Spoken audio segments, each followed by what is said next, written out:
अस्सलाम वालेकुम नाज़रीन, मैं हूँ आयशा जुल्फ़िकार। आप देख रहे हैं प्रोग्राम पासबान इस्लाम।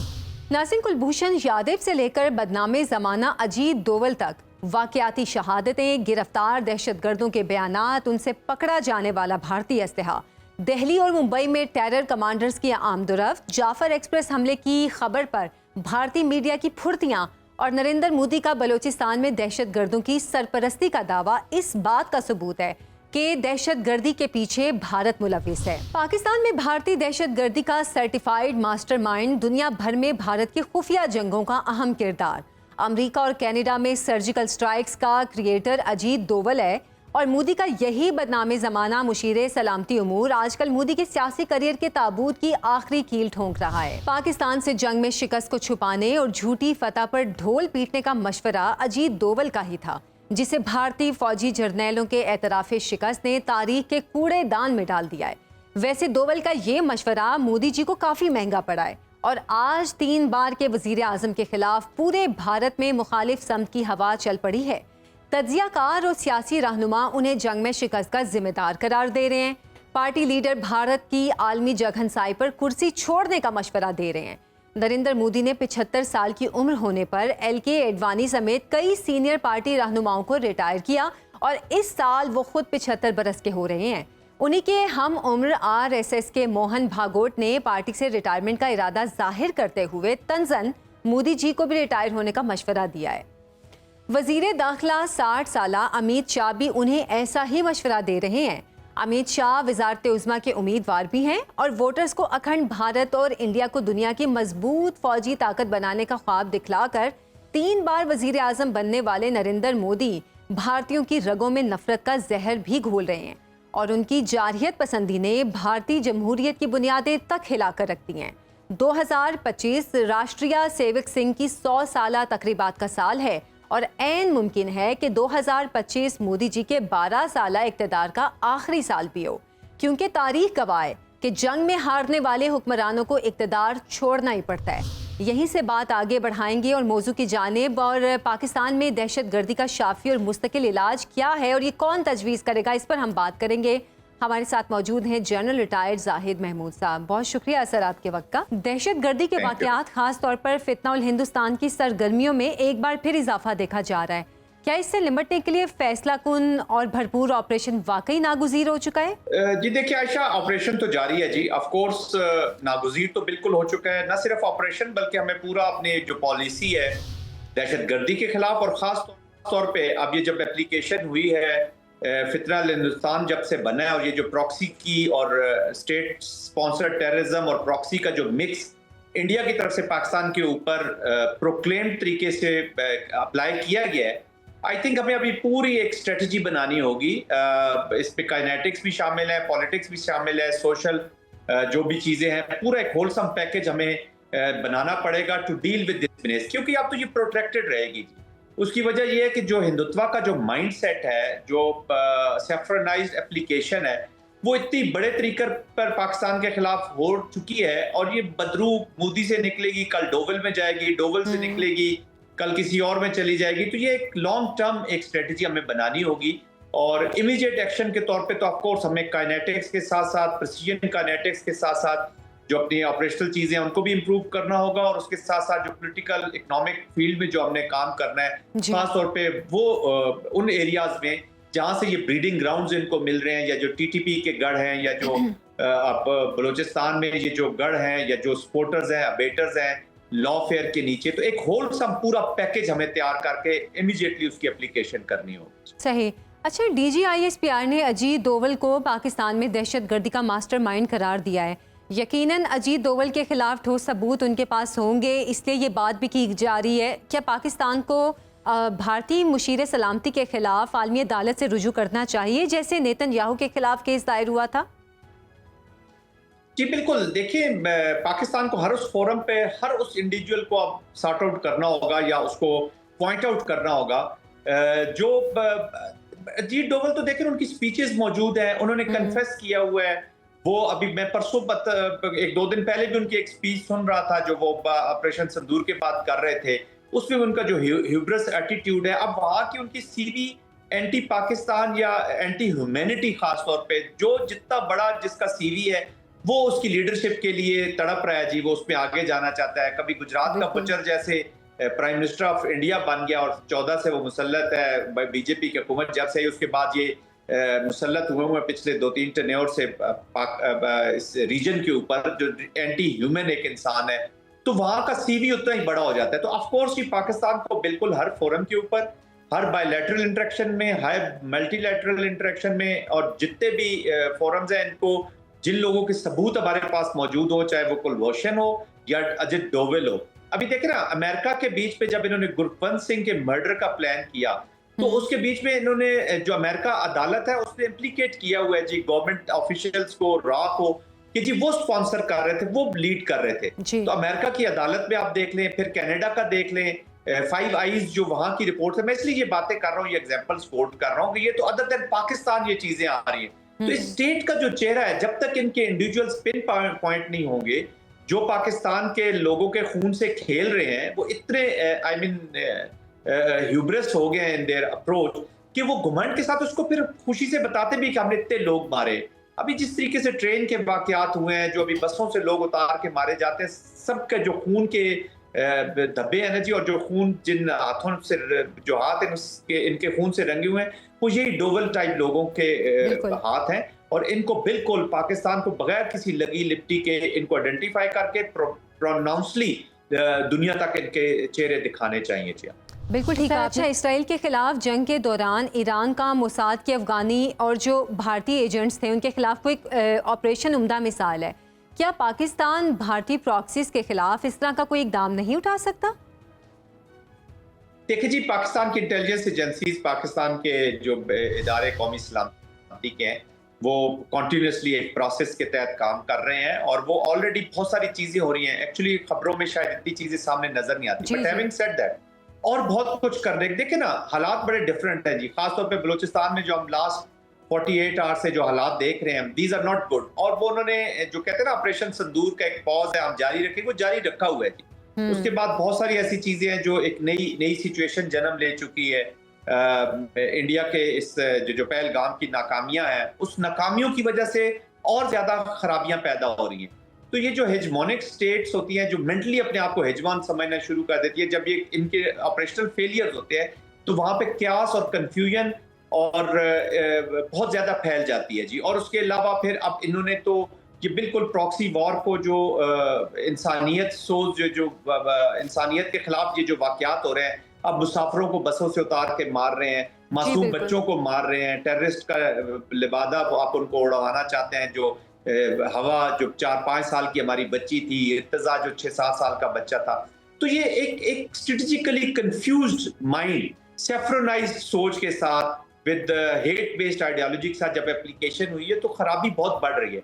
इसलिए पाकिस्तान को भी चाहिए कि जितनी बड़ी खराबी हो रही है, उसका रिस्पांस भी उतने बड़े लेवल पे जाना चाहिए और इन ऑल डोमेन्स जाना चाहिए, चाहे वो लॉफेयर की चीजें हो, चाहे वो काइनेटिक हो, चाहे वो पॉलिटिक्स हो, चाहे वो इंटेलिजेंस हो, चाहे डिप्लोमेसी हो। इन सब में एक स्पेशल अप्रोच के साथ जाना होगा और लॉन्ग टर्म पॉलिसी अपनानी होगी। ये टाइम की जो छोटे टाइम के लिए हम पॉलिसीज बनाते हैं, फिर उसमें गलतियां भी होती हैं, तो फिर ये बिनेज खत्म नहीं होती। आई थिंक जो ट्रस्ट डेफिसिट तभी हमारा अफगानिस्तान के साथ, इंडिया के साथ दूर होगा जब ऑन ग्राउंड कंक्रीट को मेजर्स देंगे, वरना आपको एंटी बढ़ाना पड़ेगा जी to bring them to the terms what Pakistan desire. सही। अच्छा सर, दहशतगर्दी के खात्मे के मंसूबे में फौजी इकदाम के अलावा इंतजामी, सियासी, तरक्याती और मुआशरती सतह पर उठाए जाने वाले इकदाम कितने ज़रूरी हैं?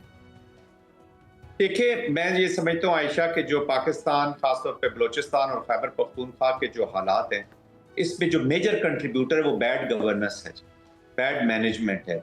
आई थिंक पाकिस्तान को वीक कह लें, बैड शायद थोड़ा सा सख्त लफ्ज़ होगा, लेकिन weak governance, weak management. Musharraf साहब के टाइम में आप देखें ना, तो 200 से तकरीबन 1947 से लेकर 2002 तक तकरीबन 200 बिलियन रुपीस दिए गए थे बलूचिस्तान को। और मुशर्रफ साहब के टाइम में 2002 से 2008 तक 400 अरब बलूचिस्तान को दिए गए। उसके बाद फिर पैकेजेस भी आए, बलूचिस्तान पैकेज आया। तो ये पैसा किधर गया, कहाँ लगा, क्यों डिप्रीवेशंस रह गई, क्यों तरक्की नहीं हो सकी? आई थिंक इसकी अकाउंटेबिलिटी भी जरूरी है, लेकिन ट्रांसपेरेंसी बहुत जरूरी है, ताकि पीपल ऑफ बलूचिस्तान जो वहां के रहने वाले हैं, उनको महसूस हो कि स्टेट ऑफ पाकिस्तान उनके घरों तक, उनकी प्रोटेक्शन के लिए, उनकी सेहत के लिए, उनकी एजुकेशन के लिए उनको महसूस होना चाहिए स्टेट का जो वो कहते हैं ना, स्टेट एक माँ होती है, तो माँ का जो प्यार है वो उनको महसूस होना चाहिए। अनफॉर्चुनेटली मैं अब उस डिटेल्स में नहीं जाना चाहता, मैं माजी के गलतियों को दोहरा कर उसके बैगेज में दबना नहीं चाहता, लेकिन अगर 17 में से 14 सरदार वहां पे चीफ मिनिस्टर रहे हैं और तो उनको चाहिए था कि ये करते। बहरहाल एनीवेज, देर आए दुरुस्त आए। आई थिंक हमें पॉलिटिकली, इकोनॉमिकली, सोशली और ये जो ब्रीडिंग ग्राउंड्स है खास तौर पे जो रेडिकलाइजेशन की तरफ लेकर जाती हैं, जो सबवर्जन की तरफ लेकर जाती हैं, जो इंटरनल मामलात है उनको हमें एड्रेस करना होगा और लॉ फेयर के नीचे लाना होगा तमाम लोगों को, स्पेशली जो सपोर्टर्स और अबेटर्स इनसाइड पाकिस्तान बैठे हैं और जो इन हालात से पूरा फायदा उठाते हैं, तो लॉ फेयर के नीचे लाएं ताकि ना ये मिसिंग पर्सन के केसेस हो, ना इस तरह की कोई और चीजें हो, ना ये इश्यूज उठे, ना social movements, social disruptive movements.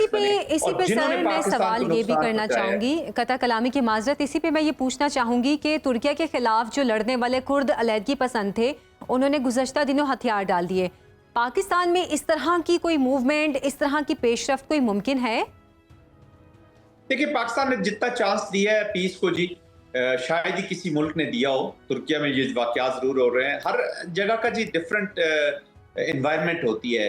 ये यू कांट टेक के टर्किया का मॉडल हम पाकिस्तान पे लगा लें, पाकिस्तान का मॉडल किसी और। वॉर के अंदर थीरीज होती हैं जी, डिफरेंट एनवायरनमेंट पे डिपेंडेंट होती है। पाकिस्तान के हालात जरा डिफरेंट है।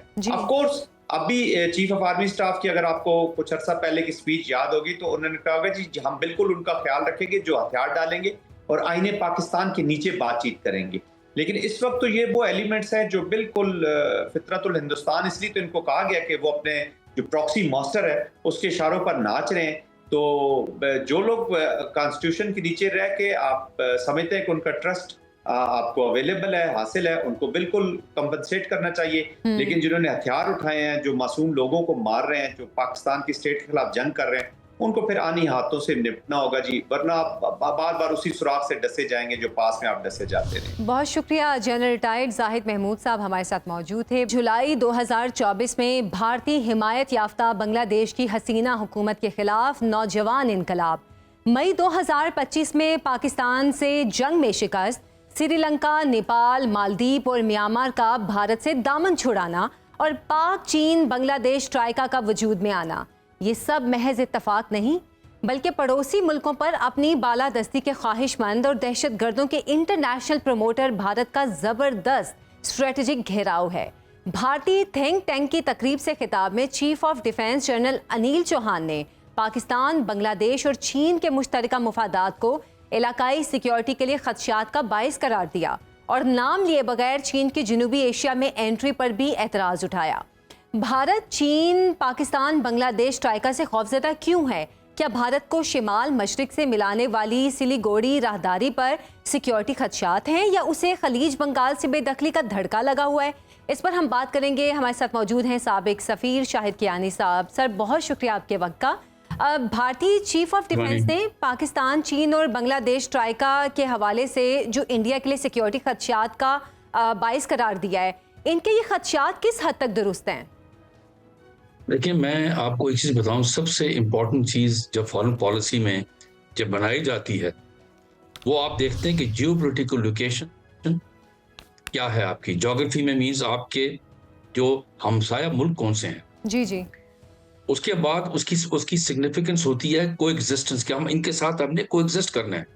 हमसाया जो मुल्क होते हैं या हमसाया आप किसी जगह रहते हैं, उनके पास चॉइस नहीं होती। आप वहां हैं, आपके इर्द गिर्द आपके हमसाए हैं, उनके साथ आपने कोएग्जिस्ट करना है, उनके साथ आपने जिसे कहते हैं पीसफुल रिलेशनशिप रखनी है। बरादराना ताल्लुकात तो होते ही नहीं है, ये पता नहीं किसने ये बनाया, होते नहीं है। अब अपनी नेशनल इंटरेस्ट में करते हैं। अब आप हिंदुस्तान का देख लें, मैं इस पर आऊंगा, पहले आपको बैकग्राउंड दूं। हिंदुस्तान का 47 से लेके आज तक जो हमसाया मुल्क है, इसमें सिक्किम है, भूटान है, नेपाल है, मालदीव है, बांग्लादेश है, फिर पाकिस्तान ला लें, चीन है। इनके साथ ना हिंदुस्तान इसको समझ सका कि कोएग्जिस्टेंस कैसे होती है, जो लोकेशन की सिग्निफिकेंस क्या होती है। सबके साथ उनके ताल्लुकात खराब रहे। इवन बांग्लादेश के साथ भी मैं बता दूं आपको, ये जो वहां पर इनकलाब आपका ख्याल ऐसे ही आ गया। ये जो रिलेशनशिप थी वहां पर बांग्लादेश में, खुद बांग्लादेश में रहा हूं, जी जी भूटान भी गया हूँ, नेपाल भी गया हूँ। जी, आपने पहले वहां भी पर बताया हालत था। यह है कि आम आदमी जो सड़क पे जो चलता है, वो हिंदुस्तान की हेजेमोनिक जो पॉलिसीज थी उससे तंग था। मैं आपको बांग्लादेश का बताऊं, वहां पर बिजनेस पे इनका कंट्रोल था, हम्म मीडिया पे इनका कंट्रोल था, इसलिए वो खबरें छपती थी जो वो चाहते थे। हम्म अब उन्होंने फिर इसको पपट बना लिया। जो जो वहां पर वजीर आजम थी लेडी, जो आजकल वो उन्होंने रेफ्यूज ली हुई हिंदुस्तान में, जी जी जी, हसीना जिसकी वाजिद। वजह से अंदरूनी पॉलिसीज और फॉरेन पॉलिसी की वजह से लोगों की इनकलाब आया। तो हिंदुस्तान का तो मसला है कि वो कोई एग्जिस्ट ही नहीं कर सकता। हम्म अपनी उसने हेजेमोनिक पॉलिसी बनानी है कि जी इनके ऊपर मैंने प्रेशर डालना है। चीन के साथ जंग की, मार खाई, 2 दफा इनको मार पड़ी। अभी ये लद्दाख में 3 साल पहले जो मसला हुआ था, इन्होंने सबक नहीं सीखा। उसकी मैं एक वजह बताता हूँ। जी जी पाकिस्तान ने जो अपनी चीन के साथ 1963 अप्रैल में जो बॉर्डर की एग्रीमेंट की, हम्म उससे एक रिलेशनशिप ऑफ ट्रस्ट डेवलप हुई। हिंदुस्तान का तो वहां से झगड़ा आज तक वो ठीक नहीं कर सके। बिल्कुल। तो ये जो अभी आप वो देख रहे हैं ना कि जी चीन और बांग्लादेश और ये जो अपना पाकिस्तान आ रहा है, ये अब किसी के खिलाफ नहीं है। हम्म कोई ऐसा मंसूबा नहीं बन रहा भाई कि हम किसी के खिलाफ होना चाहते हैं। ये तीनों मुल्क समझते हैं कि इनकी नेशनल इंटरेस्ट में है कि हम बैठकर बात करें और देखें आगे चलना क्या है, बिल्कुल। जिसमें अवाम की बेहतरी कैसे होगी। किसी के खिलाफ नहीं है ये। हम्म हम हिंदुस्तान वाली पॉलिसी कॉपी नहीं करना चाहते। तो ये बात है। अभी ये जो पहलगाम के बाद ये जो हुआ था, आपका ख्याल है कि हिंदुस्तान ने सबक सीख लिया है? हम्म मेरा नहीं ख्याल। सही। झूठी एलिगेशन लगानी, उस पर कोई मुस्बत वो देना नहीं, प्रूफ नहीं देनी, और फिर शुरू हो जाना। तो ये बिल्कुल। तो मैं तो कोई हैरान नहीं होता हिंदुस्तान के इस बारे में। लेकिन लेकिन सर, भारत फिर पाकिस्तान, चीन, बांग्लादेश ट्राइका को फौजी नुक्ता नज़र से क्यों देखता है, हालांकि तीनों मुल्कों के दरमियान अब तक कोई दिफाई ताउन या कोई मुआहिदा भी सामने नहीं आया है?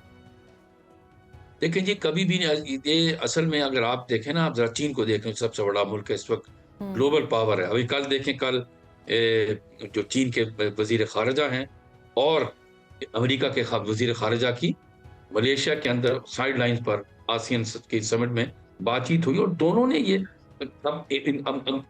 रूबियो जो उनके फॉरेन सेक्रेटरी ऑफ स्टेट ने कहा कि अमेरिका और चीन दो बहुत बड़े मुल्क हैं। तो अब आप देखें कि चीन की जो राइज है 49 से लेके आज तक, वो पीसफुल है। वो बिल्कुल किसी मुल्क के खिलाफ नहीं है भाई, बिल्कुल। इसलिए उसकी इज्जत की जाती है। लेकिन वो साथ ये भी है कि जो छोटे ममालिक हैं उनके साथ वो उनकी इकोनॉमिक डेवलपमेंट में हिस्सा लेता है। अब आप सीपैक देख लें पाकिस्तान में क्या है। हम्म बांग्लादेश में जाके उन्हें हेल्प करनी शुरू कर दी है, नेपाल में भी कर रहे हैं, यहाँ तक कि भूटान जो बिल्कुल उन्होंने दबाया हुआ था, उसके साथ भी हेल्प करना चाहते हैं। तो चीन, मेरा नहीं ख्याल कोई ऐसा कोई फौजी माहदा करेगा पाकिस्तान और बांग्लादेश के साथ कि जी हम कोई माहदा बना लें और करें, ऐसी बात नहीं है। लेकिन वो जो कहते हैं फौजी एक्सरसाइजेस भी होती हैं, वो सब जगह होती हैं, करते हैं ये टेररिज्म के खिलाफ भी खड़े हुए हैं, वो भी होता है। तो ये नहीं है हिंदुस्तान का ये जो भी है कि जी वो कुछ हो जाएगा उनके खिलाफ कर रहे हैं। भी आपके खिलाफ क्यों करेंगे यहाँ? ये तो किसी को है ही नहीं। और चीन कभी भी ऐसे किसी माहदे में नहीं जाएगा जो दूसरे मुल्कों के नेबरहुड के उनके किसी मुल्क के खिलाफ हो। ये मैं बता दूं उनका, ये चीन का शुरू से ये उनकी पॉलिसी रही है। सही। तभी उनकी इज्जत की जाती है, उनकी बिल्कुल। राइज भी पीसफुल है। बिल्कुल ठीक है। अच्छा, लेकिन सर, अगर बांग्लादेश का ट्राइका बनता है या आगे चलता है, तो क्या इंडिया की जो इलाकाई बालादस्ती की कोशिशें हैं, ये इसको रोक सकेगा? कभी भी नहीं रोक सकेगा। देखें, और ना पाकिस्तान ने इनकी बालादस्ती मानी है। जो पहलगाम में अगर उनको सबक मिल गया हो तो मैं समझता हूँ बेहतर है। चीन के साथ तो उनकी राइवलरी है, चले वो एक नेचुरल चीज है। दोनों बड़े मुल्क हैं, सारे फिजिकल साइज में भी देखें, इकॉनमी भी देखें। लेकिन आप अगर ये देखें ना, वेस्टर्न कंट्रीज और अमेरिका मिलकर इनको जो अपना कंटेन करना चाहते हैं चीन को, अरसा दराज से लगे हैं। क्या वो कामयाब हुए? ना हुए हैं, ना कभी होंगे। इसी वजह से अगर आप देखें तो थोड़ी सी मैं आपको देखूं, रूस जो है, जो उनके साथ अरसा दराज से इनकी दोस्ती थी, उसके अंदर भी एक वो आ रहा है कि यार ये हम किसके साथ दोस्ती कर ली हमने? हिंदुस्तान के साथ, जो अमेरिका के साथ मिलकर कंटेन करना चाहता है। आपको पता है कि रशिया और अमेरिका के आपस में राइवलरी भी है। तो ये चीजें जो है ये कभी देर चलती नहीं है। अगर मैं समझता हूँ कि अब ये इस पहलगाम के बाद ये जो नैरेटिव थी ना, इसे कहते हैं बैटल ऑफ नैरेटिव्स, कि जी जो हमने कहा और उन्होंने कहा, किसकी मानी गई? हमारी मानी गई कि हमने सच्चाई पर बेस थी। तो अभी ये मैं आपको बता दूं कि इसके बाद क्या हुआ है, सारी दुनिया ने देखा। इंडिया इन जनरल और मोदी साहब इन पर्टिकुलर की जो इमेज है वो डैमेज हुई है। तो अगर इसमें इसी तरह रास्ते में चलते रहेंगे, कोर्स करेक्शन नहीं करेंगे, तो फिर इमेज जो है वो डैमेज रहेगी। और मैं तो ये भी आके देख रहा हूँ, बता रहा हूँ मैं आपको, अगले साल तक सेल तक बीजेपी पार्टी खुद ही मोदी साहब की को फारग कर देगी इसमें से, क्योंकि अगली इलेक्शन में अगर ये साथ गए तो इस पार्टी ने तो इलेक्शन नहीं जीतनी। अच्छा, सही। अच्छा शाहिद साहब, कुछ दिन पहले आर्मी चीफ ने कहा कि भारत खित्ते में ब्लॉक्स की सियासत का फ़रोग चाहता है। मैं खुद भी जानना चाहूँगी और नाजरीन के लिए भी आप ये आसानी से बता सकें कि ब्लॉक्स की सियासत क्या है और भारत इससे मकसद क्या हासिल करना चाहता है। ब्लॉक यही है ना जी कि वो जो अभी अपने तरह के मुल्कों के साथ मिलकर ये जो नेबरिंग कंट्रीज हैं उनको दबाना चाहता है। अभी ये जो अब आप देखें ना, सबने देखा कि इसराइल के साथ मिलकर ये जो अपनी हिंदुस्तान ने जो मसला मसाइल क्रिएट किए हमारे लिए भी जी। और अभी बता दूं कि आप ईरान ने अपनी आंखें बंद नहीं की हुई, उनके साथ जो अभी जो झड़प हुई इसमें इसराइल और ईरान की, तो हिंदुस्तान ने तो साइड नहीं ली ईरान की। जी जी जो बिल्कुल। कहता था कि मैं तो इंसाफ पर पाबंदी करता हूँ। तो ये वो ब्लॉक बनाना चाहते हैं, वो ब्लॉक बनेगा नहीं। किसके साथ बनाएंगे भी आप? किसके साथ, कौन मुल्क आपके साथ बैठ के बनाएगा? वो तो आपको देख चुका कि आपने किया क्या है। तो ये तो सियासत जो है आजकल जी, जो ग्लोबल पॉलिटिक्स में जो एम एंड ऑब्जेक्टिव क्या होते हैं कि प्रेशर्स को रिड्यूस करना और इकोनॉमिक डेवलपमेंट करनी, अपनी आवाम की बेहतरी करनी। तो अगर वो अगर है तो सब मुल्कों के साथ खड़े होंगे, लेकिन वो ये पॉलिटिक्स इसका करना चाहती है जिसके अंदर अपने हमसाया मुल्कों के साथ उनको दबाया जाए, हेजेमोनिस्टिक पॉलिसीज बनाई जाए, तो वो तो कोई भी एक्सेप्ट नहीं करेगा। बिल्कुल। छोटे मुल्क नहीं करते जो इर्द गिर्द हैं। अगर ये अब लगाना चाहते हैं, मसला मसाइल क्रिएट करना चाहते हैं चीन के साथ या पाकिस्तान के साथ, तो वो भी एक जिसे कहते हैं नॉन स्टार्टर है। ठीक है, बहुत बहुत शुक्रिया शाहिद कियानी साहब हमारे मौजूद थे। नाज़रीन, क्या पाकिस्तान ग्रेटर इसराइल प्रोजेक्ट का अगला निशाना है और क्या इसकी वजह पाकिस्तान की एटमी सलाहियत है? आलमी मीडिया के सवालों का जवाब। नाज़रीन, अमरीका और मगरिब का सेहूनी नवाज तबका हमेशा से एटमी पाकिस्तान को इसराइल के लिए ख़तरा करार देता आया है। पाकिस्तान के एटमी असासे तवील अरसे से इसराइल की टू डू लिस्ट का हिस्सा हैं। इसराइल ने इंडिया के साथ मिलकर कई बार पाकिस्तान के एटमी प्रोग्राम को तबाह करने की कोशिश की, लेकिन नाकाम रहे। गुज़श्ता दिनों तेल अवीव से एक बार फिर आवाज़ उठी है कि ईरान के बाद पाकिस्तान के एटमी प्रोग्राम को ख़त्म करना है। पाकिस्तान का एटमी प्रोग्राम सिर्फ इसराइल का ही नहीं बल्कि भारत का भी हदफ है।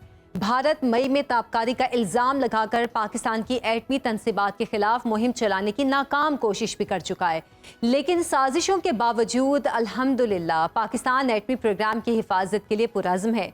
गुज़श्ता दिनों DGISPR ने वाशिगाफ कहा कि हमारा एटमी प्रोग्राम इंतहाई महफूज है और कोई इसे निशाना बनाने की जुर्रत नहीं कर सकता। पाकिस्तान के एटमी प्रोग्राम को कितनी तहों में महफूज तरीन रखा गया है और इसकी सिक्योरिटी के मेयारात क्या हैं? बैनुल-अक़वामी मीडिया की खबरों में क्या हकीकत है? इस पर हम बात करेंगे। हमारे साथ मौजूद हैं दिफाई तज्ज़ियाकार सैयद मोहम्मद अली साहब। बहुत शुक्रिया सैयद मोहम्मद अली साहब। गुज़श्ता दिनों फ़ौजी तर्जुमान ने कहा कि पाकिस्तान का एटमी प्रोग्राम इंतहाई महफूज है और किसी को जुर्रत नहीं कि हमारे प्रोग्राम को निशाना बना सके। पाकिस्तान के एटमी प्रोग्राम की सिक्योरिटी डायमेंशन से मुतालिक आपसे जानना चाहूँगी। देखिए, जो पाकिस्तान की तज़वीराती सलाहियत है उसके 3 अहम पहलू हैं। आपने सेफ्टी और सिक्योरिटी के हवाले से सवाल किया। देखिए, पाकिस्तान का जो जौहरी और तज़वीराती प्रोग्राम है उसका बुनियादी मकसद पाकिस्तान की कौमी सलामती, खुद मुख्तारी और इस ख़ित्ते में अमन को बरकरार रखना है एक देरपा और मुस्तनद अंदाज में। और इसके लिए आप जानते हैं कि हमने बहुत ज़्यादा आलमी दबाव और पाबंदियों के बावजूद मुल्क व कौम की जो साइंसी सलाहियत है और साइंसदानों की मेहनत है उनके और फ़ौज के ताउन से इसको डेवलप किया है। तो पाकिस्तान जो है वो इसके हवाले से हर किस्म के ख़तरात से बाखबर भी है और हर किस्म के ख़तरे से निमटने के लिए सेफ्टी और सिक्योरिटी के एतबार से बहुत जामिया, हमा जहत और एक बहुत फूल प्रूफ निज़ाम मुरतब किया गया है। पाकिस्तान का जो स्ट्रेटेजिक प्लान्स डिवीज़न है उसके तहत वहाँ पे एक डेडिकेटेड सिक्योरिटी फोर्स मौजूद है जो पाकिस्तान के तमाम मिसाइल और न्यूक्लियर साइट्स, फैसिलिटीज़, एसेट्स की 24/7 निगरानी भी करती है और उनकी बड़ी स्पेशलाइज्ड ट्रेनिंग है इस हवाले से। और इसी के साथ स्ट्रेटेजिक प्लान्स डिवीज़न का एक सिक्योरिटी डिवीज़न भी है और एक इंटेलिजेंस डिवीज़न भी है जो कि तमाम एम्प्लॉइज़ के ऊपर तमाम नक़्ल हमल पे जो इलाके की सूरत हाल है, मुल्क की सलामती की सूरत हाल, उस पर बड़ी कड़ी नज़र रखता है। तो ये एक डेडिकेटेड इदारा है जो कि ना सिर्फ पाकिस्तान के जो तज़वीराती सलाहियत है, उसके ऑपरेशनल ट्रेनिंग, मेंटेनेंस, सेफ्टी और सिक्योरिटी का ज़िम्मेदार भी है, बल्कि इसकी जो सलाहियत है ना सिर्फ मुल्क में बल्कि आलमी सतह पे उसका बड़ा एहतराम किया जाता है।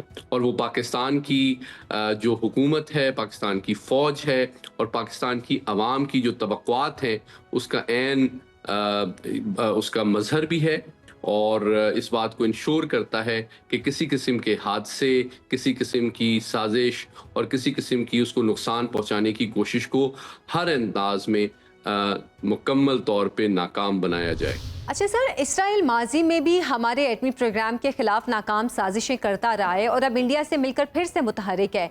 ये गठजोड़ हमारे एटमी प्रोग्राम के खिलाफ आज के दौर में कितना बड़ा खतरा है? देखिए, मैं समझता हूँ कि पाकिस्तान जो है वो आलमी इस्लाम की वाहिद एक मुस्तनद एटमी क़ुव्वत है। ये एक हकीकत है जो पूरी दुनिया इसको जानती भी है और इसका एतराफ़ भी करती है।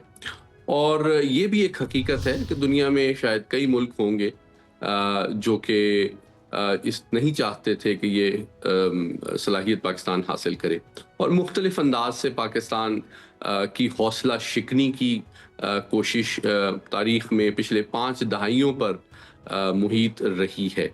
लेकिन अल्हम्दुलिल्लाह हमारी कौमी क़यादत ने, हमारी फ़ौज ने, हमारे इंटेलिजेंस इदारों ने, हमारे सिफारतकारों ने, हमारे साइंसदानों और इंजीनियर्स ने मिलकर इस तरह की जो भी एक तो दबाव का भी हमने सामना किया और साथ ही साथ दानिशमंदी और मुसलसल एक तसलसल के साथ इस सलाहियत को मज़ीद बेहतर भी बनाया और इसकी हिफाजत के इंतज़ामात को भी मज़ीद इम्प्रूव किया।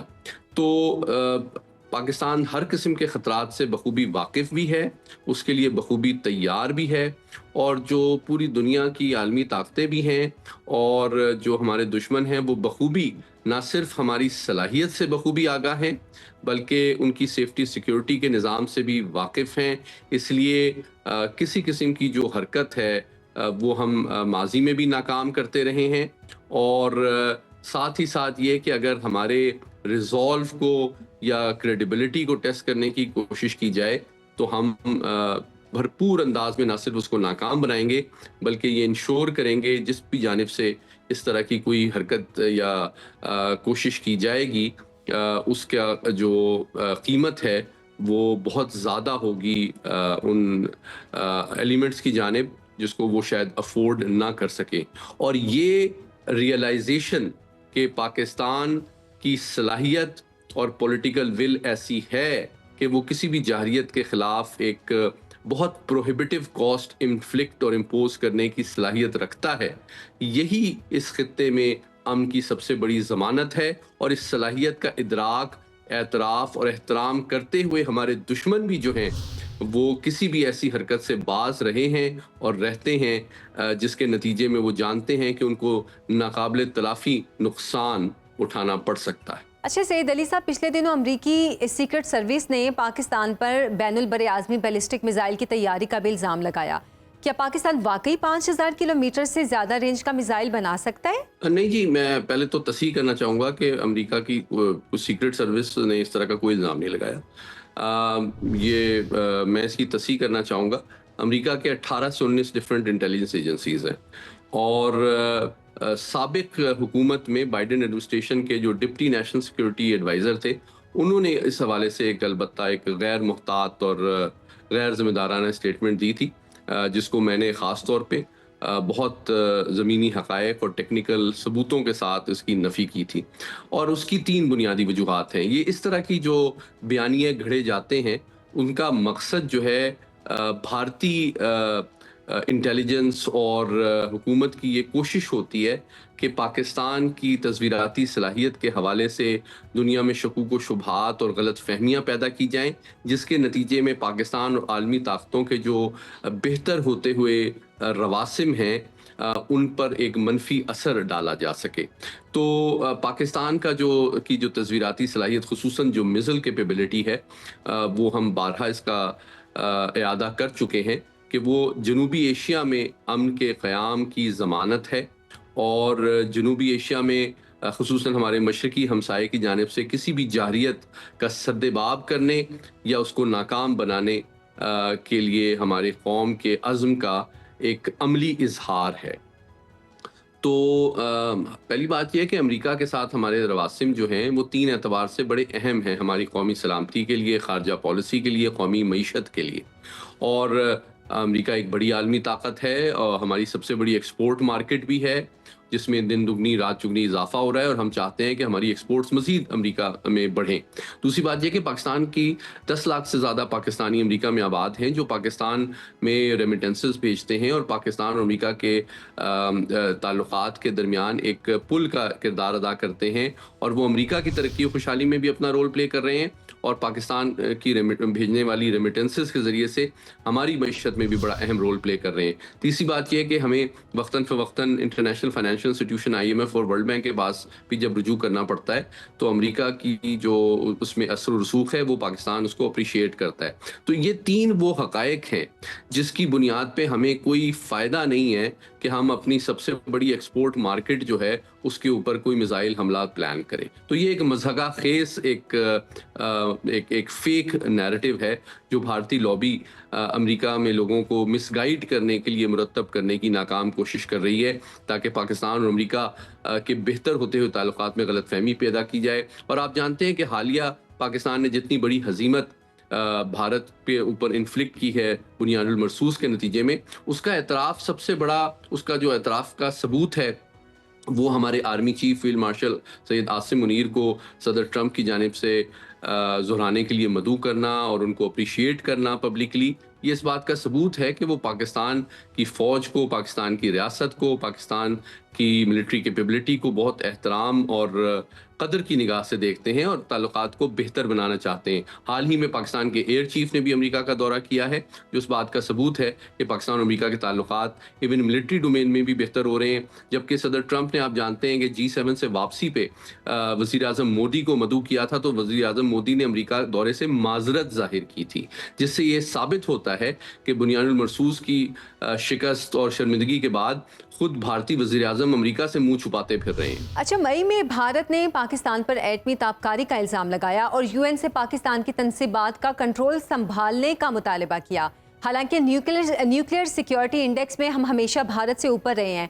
जानते बूझते बेसरूपा इल्ज़ाम लगाना क्या भारत की कोई साजिश थी या जंग में शिकस्त के आफ्टर शॉक्स के असरात? मेरा ख्याल है ये दोनों बातों में किसी हद तक हकीकत है कि ज़ाहिरी बात है कि भारत को जो बहुत बड़ी शर्मिंदगी दाखिली सतह पे अपनी आवाम के सामने, अपनी अपोजिशन जमातों के सामने, आलमी बरादरी के सामने इस गैर जिम्मेदाराना जारियत के नतीजे में और उसकी नाकामी और दंदान शिकस्त के नतीजे में उठानी पड़ी है, अब वो ऐसे बहाने तलाश कर रहा है कि उसका किसी तरह से मदावा किया जा सके। और इस तरह के जो फेक नैरेटिव्स हैं वो इसी किस्म की नाकाम कोशिशें हैं, लेकिन आलमी बरादरी और पाकिस्तान की कौम बखूबी जानती है कि इन झूठ के पाँव नहीं होते हैं। इसलिए आपने देखा, इसका सबसे बड़ा सबूत ये है कि बुनियादुल मरसूस के पूरे पीरियड के दौरान आलमी बरादरी ने भारत के इल्ज़ामात और जो उनके दावे हैं उनको यकसर तौर पर मुस्तरद भी किया और पाकिस्तान के मुस्तनद फैक्ट बेस्ड जो स्टांस है वो उसको रिकॉग्नाइज़ किया, अप्रिशिएट किया और पूरी दुनिया में शेयर किया गया।